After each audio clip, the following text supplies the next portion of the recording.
Calls case People State of Michigan versus Julie Bombashell.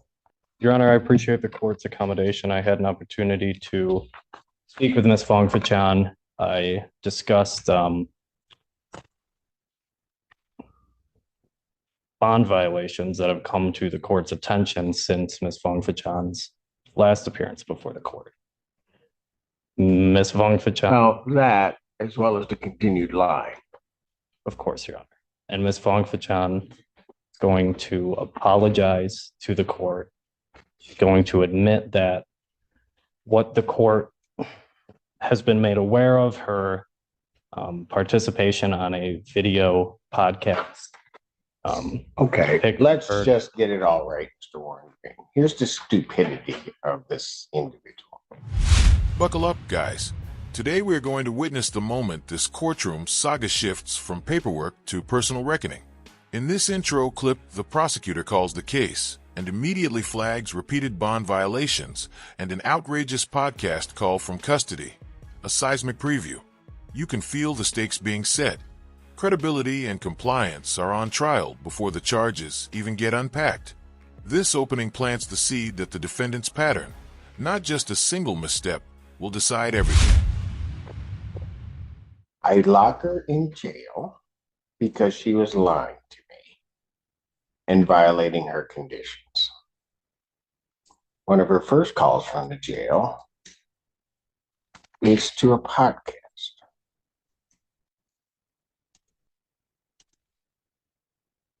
Am I right? That's correct, Your Honor. But then gets here and runs a ruse that she's really making the calls regarding her two children. So not only does that then go on social media, there's then another one on social media shortly after when she was arraigned, where she was violating her bond condition at that time. I've yet to figure out why she doesn't have a medical marijuana card if that's what she wants to do. But she doesn't, and then just continues to use. Lied to community corrections, then lied to me.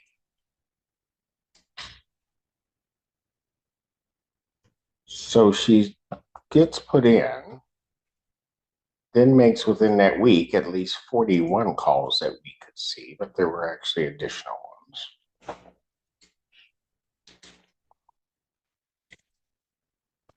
Then can't wait a day after being released.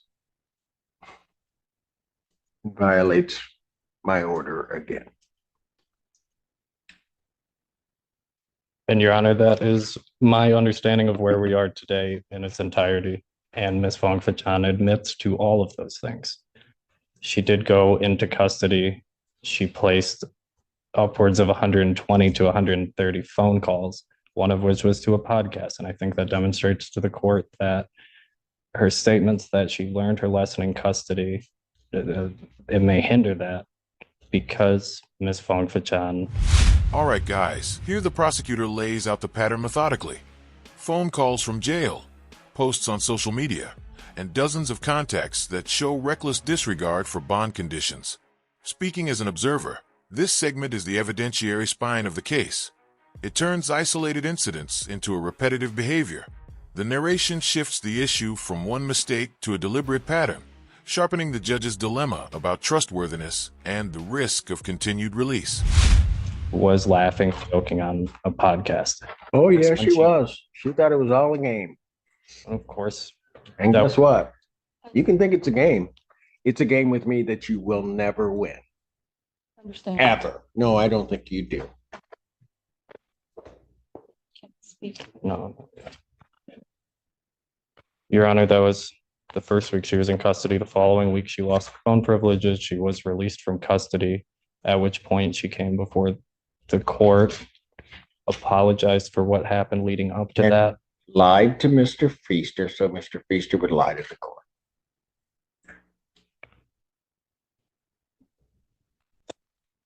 Your Honor, I think Ms. Fong Fachan understands that pretrial release is a matter of grace, and that for her to remain on pretrial release, she has to demonstrate to the court that she is going to comply with her bond conditions. She has had a turbulent journey on her bond so far. She's had several violations. There are renewed violations. She admits to all of those. She would ask the court to including that the THC cookies, the time release THC cookies was a lie. Ms. Fong-Fachan understands that that story is not feasible, that when you Really? inspect the claim that was made at her first probable cause conference, that it doesn't make any sense. And she'll admit that today to the court, that a number of things she said leading up to this have not made sense and have turned out to be false. And when a person, anyone puts himself in that position, you have to tell lies and lies and lies to kind of undo what you've done so far. I think Ms. Fong-Fachan wants to ask the court for a clean start, to come clean as to. I thought we did that the last time. All right, guys, in this clip, the prosecutor emphasizes the most damning image, the defendant laughing on a podcast after custody, and connects it directly to credibility collapse. From an outsider's view, that moment is crucial. It reframes perceived remorse as performative. The court hears not just rule-breaking, but cavalier attitude, and the prosecutor uses the defendant's visible behavior to argue that leniency would be misplaced. Tension builds because the judge now faces credibility, not just conduct. This is almost the same spiel I was getting last time, right before she got out and on film Dre. Right. God only knows why you'd be mixing anything with Red Bull, but what the heck? Understood, Your Honor. And she did drink. There's a video of her doing it. She doesn't Oh, yeah, deny. there is. And what she's going to ask the court to consider is continuing her bond, upwards modification, that she be placed on a other to monitor alcohol use, that she submit to ETG testing to monitor her alcohol use, and that she cease using social media while this case is pending. Ms. Fong-Fachan is serious about resolving this matter. She's serious about taking care of her two children. Her daughters, Maddie and Ayana, have upcoming birthdays on the 28th of March and on the 2nd of April. I know So it'd she be wants to be there horrible for them. if she's in jail on their birthday. It would, Your Honor. But it doesn't seem to me that she was really caring about them all this time anyway. No, Because she would have never put herself in the jeopardy that she's in right now. Of course, Your Honor. I know her children are her primary concern more than anything else, that she's asking the court in a final act of grace to permit her to remain out of custody, continue her bond with those modifications, comply. And Ms. Fong-Fachan can address the court and come clean about any violations of bond leading up to today.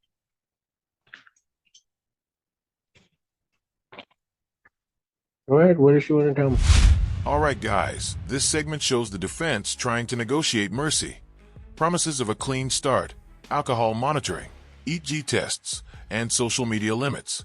Observationally, it's the classic pivot. Counsel offers remediation instead of remand, betting on structure over punishment. This moment is the transactional beating heart of pretrial practice. Can controls and monitoring substitute for incarceration? The clip reads like a last chance being presented, and the court's reply will determine whether that chance is accepted. Mr. Allen. I just wanted to apologize for starting off with a bad start with you. I hope that start over. I did my time for bond violation for 2 weeks. I messed up the first week. The second week you revoked my phone privileges. I learned my lesson. I had some time to think about what I've done, and when I figured it out, I did have that cup of alcohol on the podcast. I truly thought that it was just no smoking weed, but I didn't know alcohol was a problem, but now I know. I do not have an alcohol problem. I was just drinking. How am I supposed to know that? You don't. That You don't. that now you've learned your lesson. I know. Tell me how I should know that. I know that anything that I say, you probably won't believe because we started off badly. Oh, and you lied. Yes, Your Honor. Not just little lies, big lies. Every step you've gone, you've been lying. So tell me why I should believe you now. I don't have a reason or any excuse to argue with that. I understand.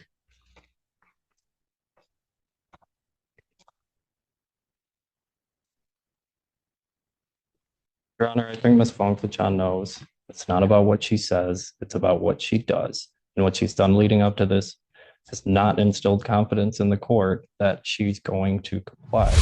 All right, guys, here the defendant speaks, and the judge immediately tests her credibility, pressing on lies and inconsistencies.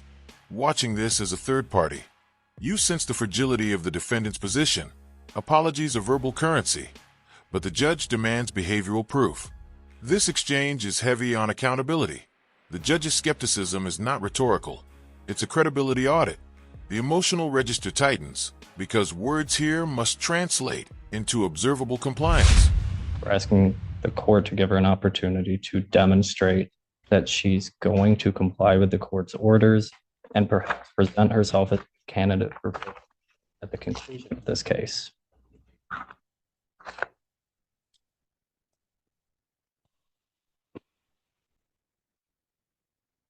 know you're upset at me. Oh, I'm not upset because I definitely get to go home today. So I'm not really upset.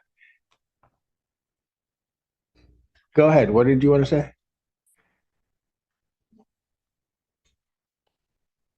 You just think this is all a game. That's what your problem is.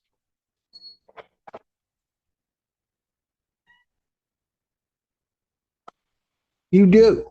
You think this is all a game. I can say definitely I didn't take it seriously the first week. The second week after I stayed in, I had a lot of time to think.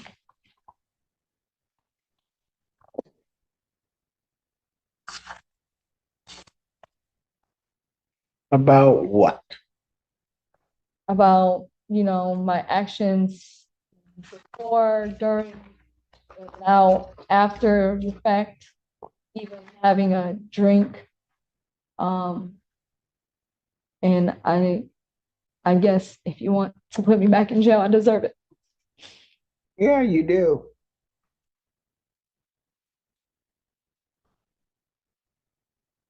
You have a CPL? Yes.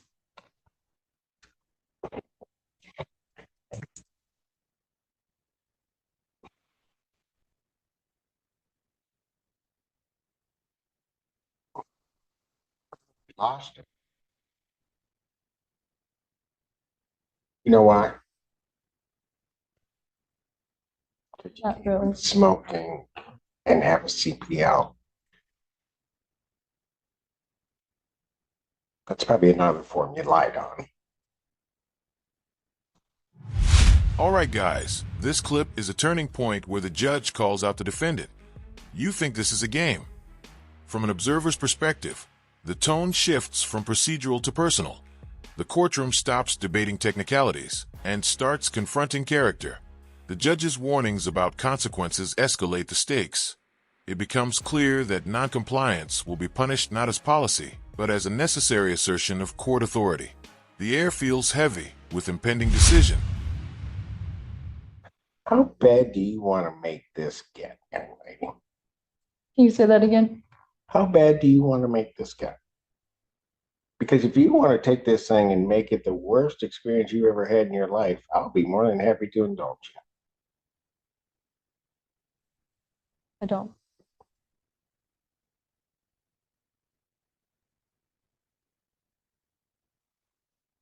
So whose rules are we going to play by? Yours, Your Honor. Absolutely. Problem is, I don't know that you know how to do the right thing.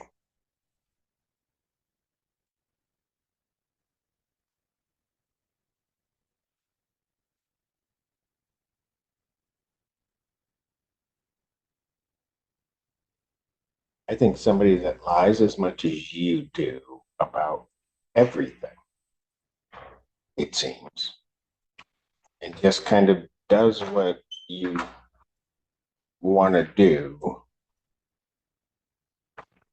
Because you've probably been doing this your whole life. And that's why you can't change. May I have the opportunity to say a couple of things? Oh, absolutely. I'm sorry, Ms. Hughes. I appreciate it, Your Honor. Your Honor said something very interesting. You've probably always been this way, so that's why it's so hard to change. This behavior is exactly what this case is about. She's charged with RMO. She's charged with malicious destruction of a building. She went to her ex-boyfriend's business and kicked his front door of his business. All right, guys, in this tense stretch, the judge doubles down with an explicit challenge. How bad do you want to make this get? And then offers a final opportunity to speak. As an external commentator, this is pure drama. The bench hands the defendant the narrative control for a beat, then signals that her response will determine whether mercy or sanction follows. The suspense is visceral. Everyone waits to see whether remorse will be credible or further self-sabotage. Police arrived and she immediately started lying to the police. That she had just got there, that she hadn't kicked in the front door, that she didn't know what was going on. The police wanted to conduct their investigation, so they asked her to just wait in her car. That's all they asked her to do. And can you just wait in your car? And she took this as an opportunity to defy them rather than just listen to them. She told them, I'm not doing nothing. I don't need to go to my car. They asked her again, please go to your car. She decided to cut off Officer Cunningham, not allowing him to speak. She said, well, you can either wait in your car or you can wait in my car. She said, take me to jail, fuck it. Yes, go ahead, take me to jail. So I instructed her to put her hands behind her back, is what Officer Cunningham's report says. She then began to verbally and physically defy Officer Cunningham to the point that Officer Baldwin, another Ann Arbor officer, had to get involved. When Officer Baldwin approached, the defendant turned to Officer Baldwin and pulled her left hand away and said, don't make me swing on you, to a police officer. So yes, this is what she does. She lies and she wants to play by her own rules. So by continuously violating Your Honor's orders, this is just a game at this point. Your Honor, I'm asking that you remand her. I'm asking that her bond be revoked and that no bond be set at this time. Mr. Warren Green. Thank you, Your Honor. Ms. Fong Fachan, as the court knows, is a mother. She was previously employed at the University of Michigan, stocking shelves. She lost that job when she was remanded to custody, and I know that she is seeking reemployment. All right, guys, the prosecutor now recounts the charged conduct in concrete detail. Kicking a door, lying to officers, refusing instructions, and threatening to swing. Observing this, the clip converts abstract allegations into clear public safety concerns. The narrative paints the defendant not as a misunderstood mistake maker, but as someone who physically and verbally escalated the encounter. Legally, that anchors the remand argument. Ethically, it reframes sympathy as secondary to safety. Ms. Fong Fachan fully understands that the consequences of her actions. Does she, though? Does she? I mean, I don't know anything about what was necessarily alleged in the case other than the charges, right? And then to hear that recitation of what this case is about and then look at this defendant's behavior, does she really? And I don't know why these kids keep coming up as some shield, because it appears to me everything she's doing is has nothing to do with them. She's just running her world.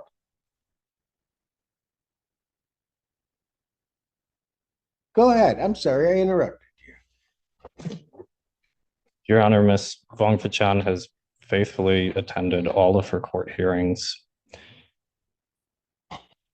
I believe that with added conditions of alcohol monitoring, that the court's concerns about her drinking be suppressed. I know it's difficult to address the court's concerns about Ms. Vong Fachan's dishonesty.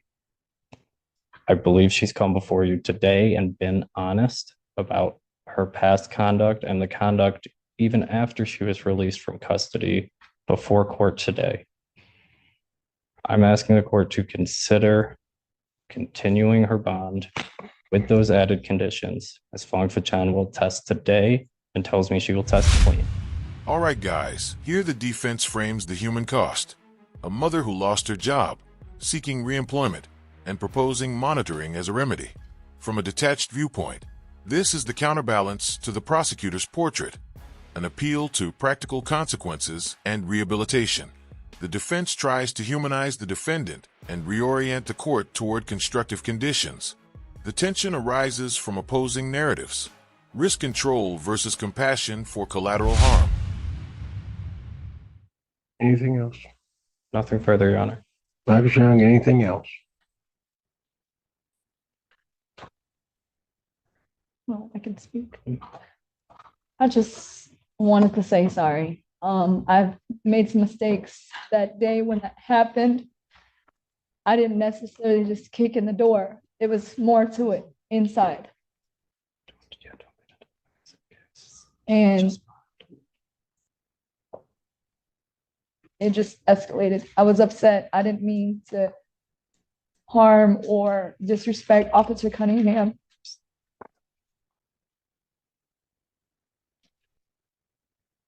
I didn't mean it for it to escalate that way. And I hope that I can apologize and make it right. I'm trying to. Since this has happened, my life is in shambles. I'm trying to figure it out. Being in jail I get to sit and think about my actions and, actually learn from them.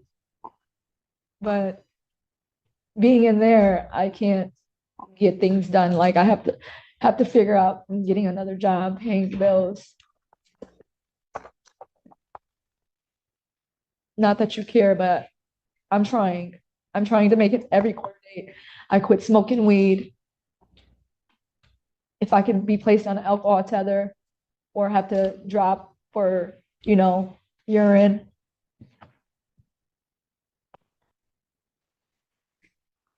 I ask, can you still give me another chance?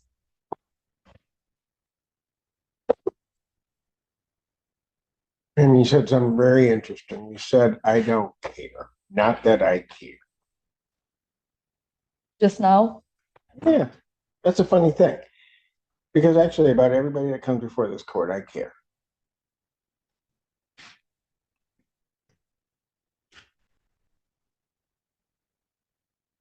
I do. Maybe sometimes to my detriment. I do care. I don't understand your stupidity. All right, guys, this clip contains the defendant's remorse and a rare judicial admission. I do care, maybe sometimes to my detriment. Watching this third person, it's a moment of emotional candor that complicates the binary of punishment versus mercy. The defendant pleads for another chance. The judge reveals a personal stake in outcomes. That vulnerability intensifies the scene. It's not just law deciding fate. It's a human weighing whether hope is still warranted. I just don't get it. And you're asking me to give you another chance. You got the first chance when you were first out. Put you in.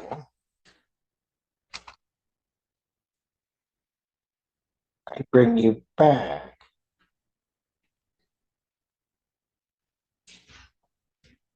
And you put me in a position where I can't give you another chance. So then you're in there another week.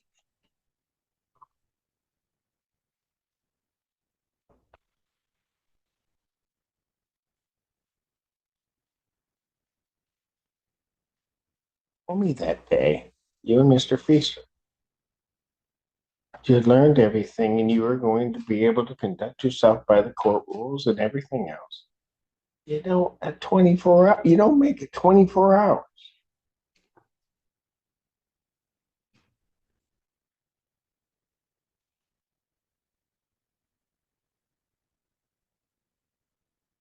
And you all think you just think that all of this is a joke.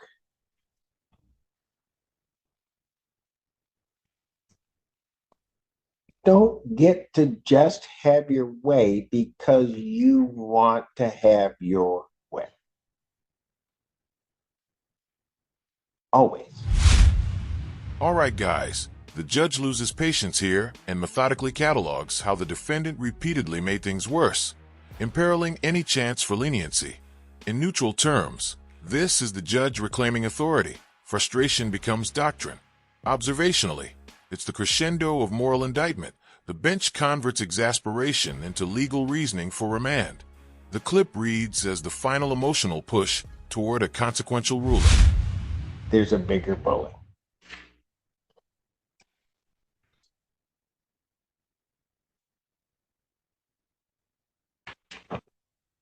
But if you think I am going to tolerate this, wrong judge.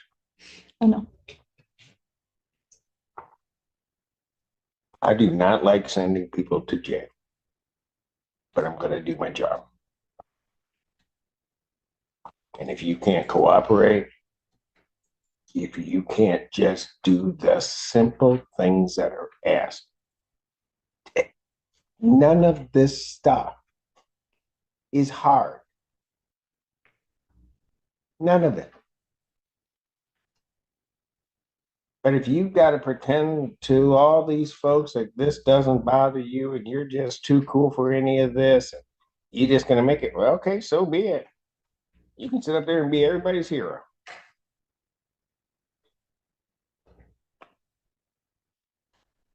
So, Mr. Warren Green, here's what I'm going to do. I'm going to adjourn her preliminary examination. I'm adjourning her preliminary examination April 23rd, 2024 at 9. That is before me.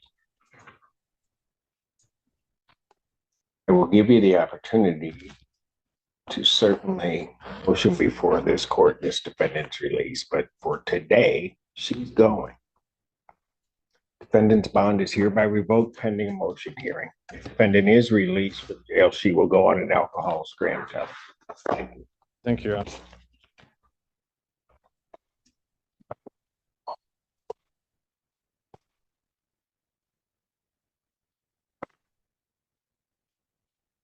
They just took somebody back, so I can't bring that one out. Mr. Warren Green, if you have that, you can set that on a Wednesday for any type of motion hearing on a Wednesday. I will file it. You do that. It's on a Wednesday, so Miss Perroni and Miss no, Barroso's not going to help me. Miss Coons. Miss Perroni, Miss Coons can help you. All right, guys, this is the decision clip. The judge adjourns the preliminary exam, revokes bond, and orders the defendant remanded with alcohol monitoring conditions. From an external perspective, this is the logical terminus of the prior pattern. Credibility shattered, privilege rescinded. The ruling crystallizes accountability. The system opts for public safety and compliance enforcement over further chance. The courtroom's energy turns from argument to enforcement.